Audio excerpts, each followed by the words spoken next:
Oke, anak-anak, sebelumnya Bapak ingin bertanya dulu, siapa di sini yang bisa sebutin bahan apa aja yang bisa kita temui di dapur? Apa aja contohnya? Gula. Terus apa lagi? Garam, betul. Ada lagi? Minyak, cuka, betul ya. Itu semua bahan-bahan yang bisa kita temui di dapur. Nah, itu tuh semua yang bahan kalian sebutin termasuk unsur atau senyawa? Apa? Coba. Mungkin Bapak tanya dulu, unsur dan senyawa itu apa bedanya? Barangkali pada lupa nih. Unsur itu apa? Coba. Kalau senyawa? Lebih dari satu atom. Ada pendapat lain nggak? Sama? Ya, betul ya. Untuk unsur itu berarti terdiri dari satu atom saja. Kalau senyawa berarti terdiri dari beberapa unsur. Nah, teman-teman, dari semua bahan yang tadi kalian sebutkan itu ternyata ada nama ilmiahnya atau nama kimianya. Contohnya aja deh. Tadi teman-teman nyebutin garam dapur. Itu tuh ada nama ilmiahnya. Ada yang tahu gak apa? Ya, benar ya, udah pada tahu NaCl. NaCl terdiri dari apa aja coba? Na dan Cl. Berarti itu termasuk unsur atau senyawa? Senyawa ya, karena terdiri dari Na dan Cl. Na itu atom apa? Natrium. Dan Cl? Klorin. Nah, misalkan kalau Na dan Cl ketika bergabung itu membentuk ikatan apa? Berbentuk ikatan apa? Na dan Cl? Ionik. Kenapa ionik?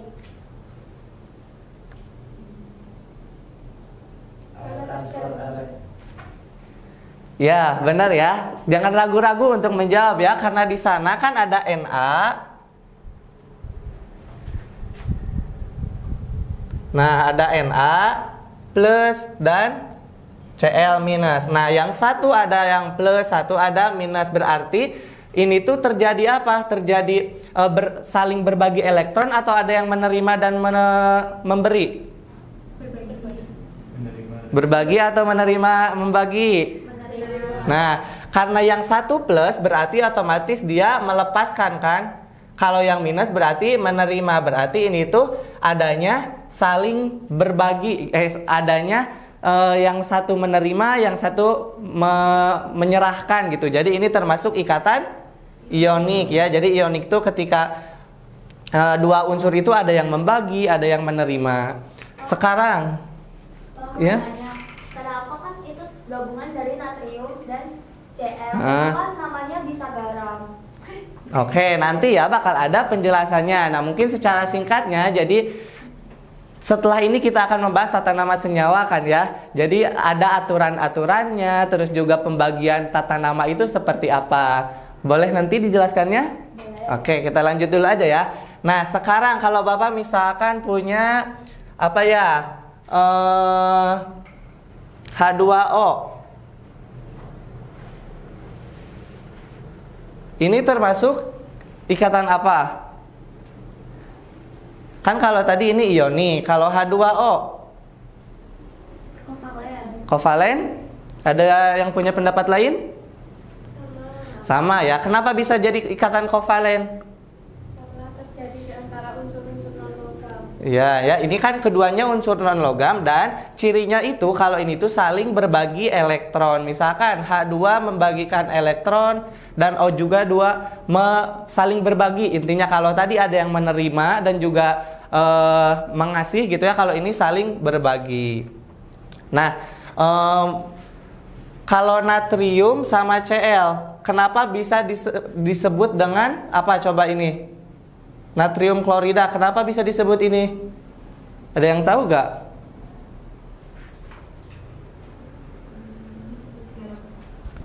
Ya, jadi intinya tuh ya tadi ya ada tata nama senyawanya, ada aturannya. Udah pada tahu belum aturannya? Belum ya. Mungkin sebelum itu Bapak ingin tanya, kenapa sih dalam senyawa kimia itu harus diberi tata nama? Biar gak ketukar. Terus ada lagi pendapat lain? Biar terstruktur. Terus? Ada lagi yang punya pendapat lain? Benar ya? Salah satunya tujuan adanya tata nama senyawa itu biar tidak tertukar. Coba bayangkan misalkan dalam dunia kedokteran nih, ketika para dokter tidak tahu tata nama senyawa gitu, tidak ada nama yang sama di antara satu daerah dengan satu daerah lain, bisa terjadi apa coba? Ya, benar ya. Mungkin salah satunya itu bisa salah pengobatan atau mungkin salah diagnosis. Terus dalam bidang farmasi aja bisa salah memberikan obat gitu ya. Nah, itu pentingnya kita mengenal tata nama senyawa kimia sederhana. Nah, jadi pada pertemuan kali ini kita akan sama-sama belajar tentang tata nama senyawa kimia sederhana itu seperti apa. Siap? Siap. Oke. Nah, jadi di dalam materi kali ini yang pertama kita akan mengenal tentang tata nama senyawa biner, logam dan non-logam. Yang kedua, senyawa poliatomiknya. Yang ketiga ada tata nama senyawa biner non-logam dan non-logam. Serta yang terakhir ada tata nama senyawa asam dan basa.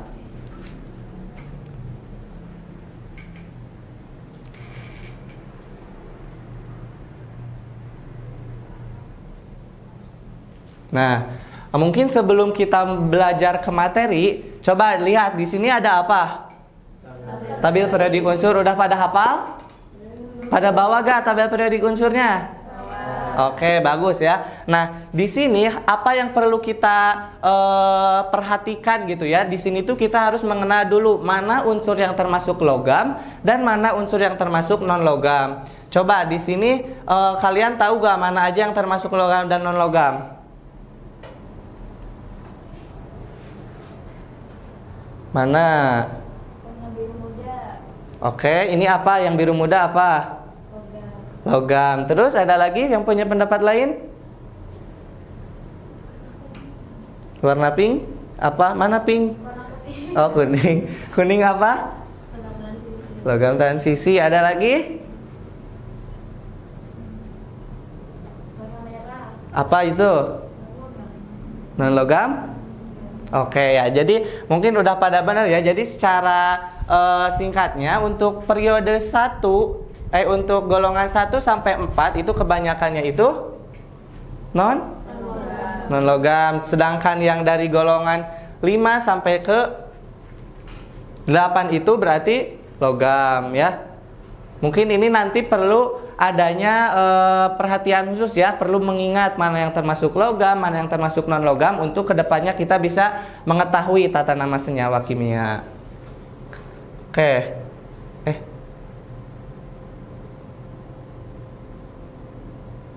Nah, selanjutnya struktur penamaan kimia. Nah, mungkin ini tadi akan menjawab pertanyaan dari Dek Para ya. Nah, jadi struktur penamaan kimia itu ada dua, teman-teman. Yang pertama ada trivial dan yang kedua ada nama IUPAC. Nah, nama trivial itu apa? Nah, ini tuh nama yang digunakan sebelum adanya aturan IUPAC atau bisa juga disebut dengan nama dagang. Jadi kayak misalkan tadi kenapa disebut cuka gitu ya? Padahal kan itu tuh apa? Rumusnya itu CH3 COOH ya, cuka tuh kan. Nah, kenapa disebut disebut cuka? Karena ini termasuk nama dagang. Jadi ada beberapa penamaan. Kalau nama dagangnya itu berarti cuka. Menjawab gak deh para? Oke. Nah, sedangkan yang kedua itu nama IUPAC. Jadi nama yang mengikuti aturan yang ditetapkan oleh IUPAC untuk kejelasan dan konsistensi. Nah, seperti tadi ya, agar tidak adanya miskomunikasi mungkin antara peneliti dengan peneliti lainnya, kan bisa aja misalkan di daerah A itu menyebut suatu unsur itu A gitu kan, di daerah B itu B. Nah, agar tidak ada kesalahpahaman, adanya dibentuk tata nama IUPAC yang internasional gitu. Jadi mau di Indonesia, mau kalian mungkin nanti ke Korea, ke Amerika, tetap namanya itu misalkan kalau Fe berarti apa? Besi ya, dan lain sebagainya. Sampai ini apa ada yang ingin bertanya terlebih dahulu? Belum, kita lanjut ya. Nah, untuk pembagian senyawa itu kan ada dua, ada organik dan anorganik. Namun untuk yang akan kita fokuskan pada pertemuan kali ini itu terkait tata nama senyawa anorganik ya. Nah, lihat di sini teman-teman, tata nama senyawa anorganik ini dibagi dua. Yang pertama tadi logam dengan non logam. Tadi disebut ikatan apa? Ketika ada logam dengan non logam. Ionik ya, ini tuh ionik. Nah, kalau sekarang non logam dengan non logam disebut ikatan apa tadi? Kovalen, ya benar.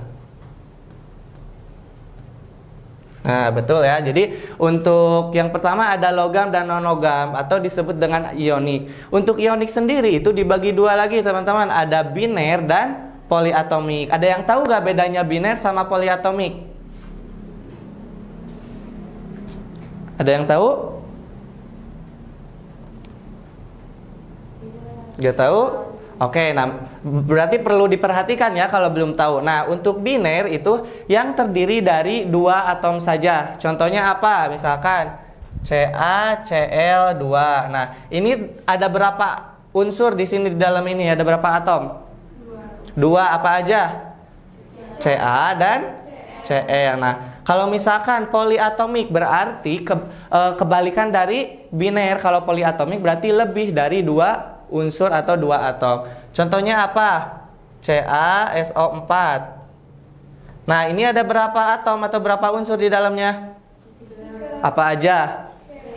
Ca, terus S, terus ya, betul. Udah bisa membedakan? Ya, ada biner, ada poliatomik. Ingat, kalau biner berarti terdiri dari dua atom atau dua unsur. Kalau poliatomik berarti terdiri dari lebih dua atom atau unsur. Sampai saat ini ya, ada yang mau ditanyakan nggak? Belum. Oke, kita lanjut. Nah, untuk yang pertama ada tata nama senyawa biner yang logam dan non logam. Ingat, tadi biner apa? Terdiri dari dua unsur. Nah, untuk yang biner logam dan logam itu dibagi dua lagi, teman-teman. Ada tipe 1 dan tipe 2. Nah, sekarang kita membahas dulu yang tipe 1. Untuk tipe 1 itu digunakan untuk logam yang hanya membentuk satu jenis kation. Apa aja contohnya logam yang hanya membentuk satu jenis kation? Ini ya, contohnya itu ada hidrogen, litium, natrium, ya, kalium, dan lain sebagainya. Ini mungkin tabel-tabel ini tuh perlu kita hafal juga ya, agar dapat menentukan tata nama senyawanya. Nah, lalu bagaimana aturannya? Aturannya itu kita yang pertama menuliskan nama logam terlebih dahulu, dan yang kedua ditambah dengan nama non logam dengan akhiran ida. Nah, agar tidak bingung kita langsung ke contoh ya. Nih, di sini ada berapa unsur? Apa aja yang pertama? K apa namanya?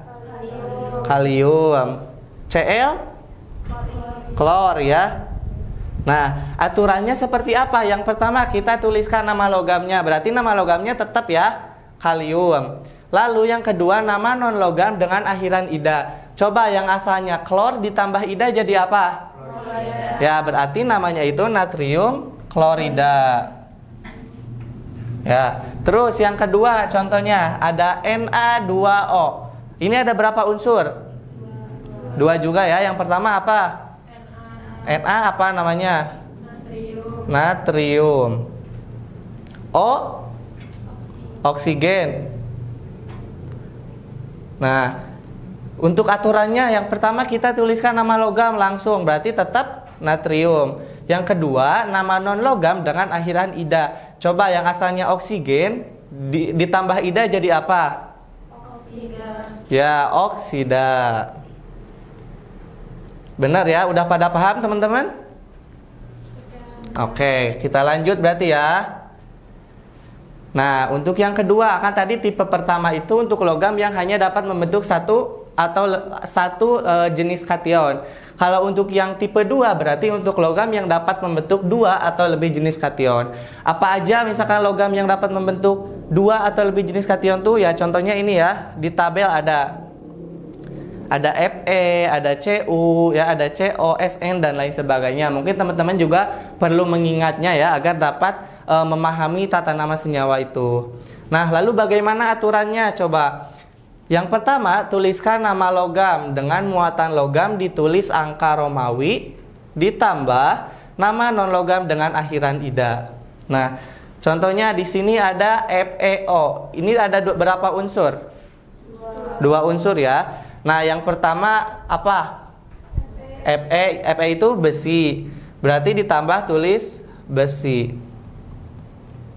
Nah, kan di sini ada tuliskan muatan logam dengan angka Romawi. Lalu bagaimana kita cara mengetahui muatan logamnya? Ada yang tahu gak? Nah, jadi cara mengetahuinya itu dengan menentukan bilangan oksidasi. Masih ingat kan bilox kan? Pada pertemuan kemarin kita udah bahas bilangan oksidasi. Nah, kita contoh langsung aja. FeO. Nah, kalau ada suatu senyawa berarti biloxnya berapa?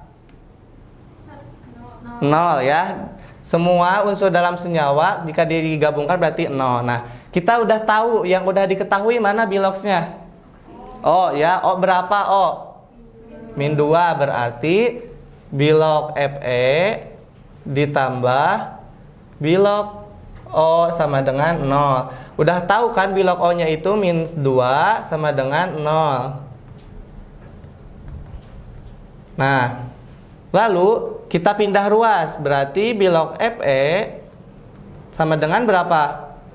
+2. Nah, kalau kita udah ketahui nih biloxnya Fe itu +2 ya, berarti tinggal langsung tulis besi dalam kurung 2 angka Romawi ditambah yang kedua non logamnya itu ini apa? Oksigen. Kita tambah dengan ida jadi nah, berarti besi 2 oksida. Ngerti gak teman-teman? Oke. Terus contoh yang kedua nih. Ada Cu2S3. Nah, di sini ada dua unsur juga ya. Kita langsung aja. Cu apa Cu? Tembaga ya. Tembaga. Nah, terus kita cara mengetahui muatan logamnya berapa? Kita pakai bilox nih di sini. Cu2S3 sama dengan 0 ya biloxnya karena senyawa. Oke, yang kita ketahui S. Bilox S berapa? Berapa bilox S? Coba diingat-ingat lagi. -2 ya.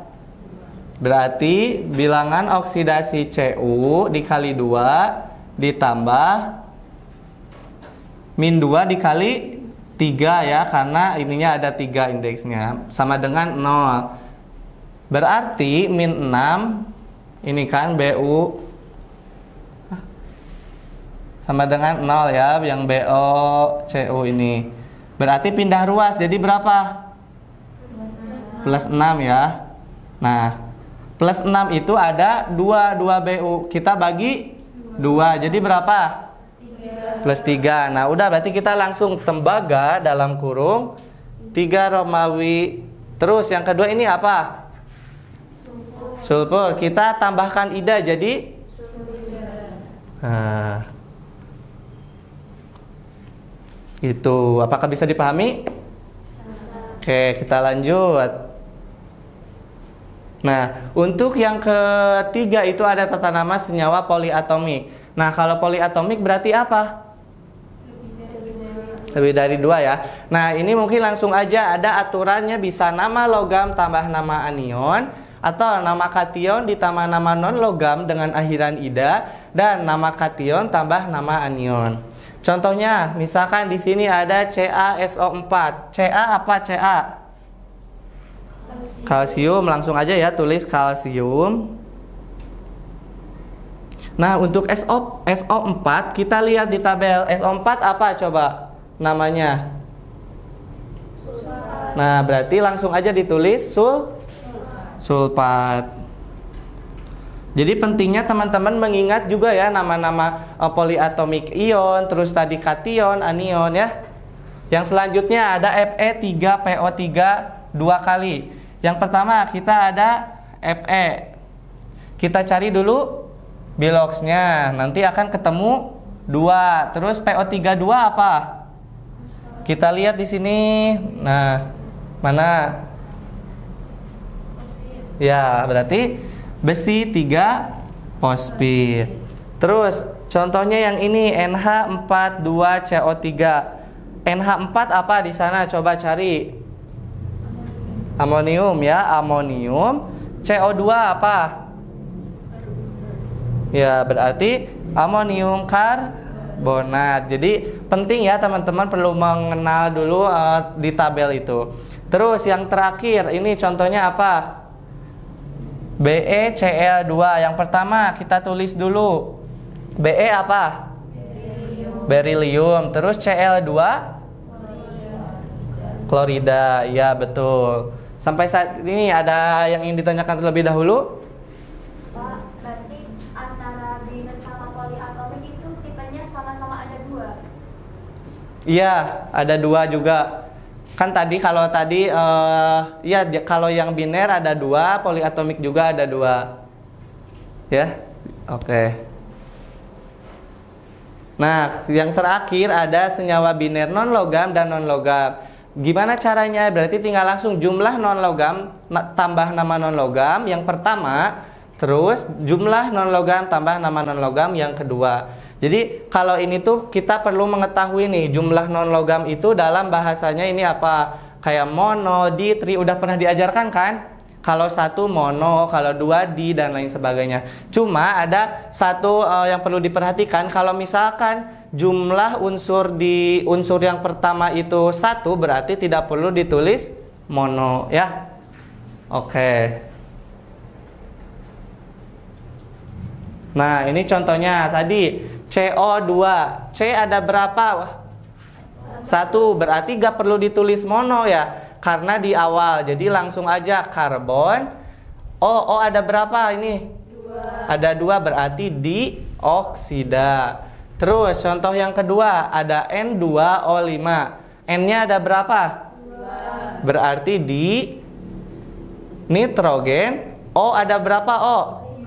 5. 5 apa namanya? Penta. Berarti pentaoksida. Paham? Nah, oke, yang terakhir ini ada tata nama senyawa asam dan basa. Nah, untuk senyawa asam ini diawali dengan kata asam, sedangkan senyawa basa diakhiri dengan kata hidroksida. Contohnya apa? Contohnya di sini ada H3PO4. H di sini berarti sebagai asam ya. Kalau PO4 bisa dilihat lagi di tabel tadi yang poliatomik. Apa PO4? Fosfat. Berarti langsung ditulis asam fosfat. Mungkin ini lebih gampang ya karena tinggal lihat di tabel. Terus untuk yang kedua, contoh dari basa. Ada NH4OH. NH4 tadi di tabel apa namanya? Amonium. Terus yang OH-nya tinggal ganti dengan hidroksida. Sampai saat ini ada yang ingin ditanyakan terlebih dahulu? Belum. Oke. Mungkin itu pembahasan kita kali ini. Apakah semuanya dapat dipahami? Bisa? Oke. Ada yang ingin ditanyakan terlebih dahulu gak sebelum kita menutup pembelajaran? Sudah? Paham? Oke, jika sudah, Bapak cukupkan sekian ya.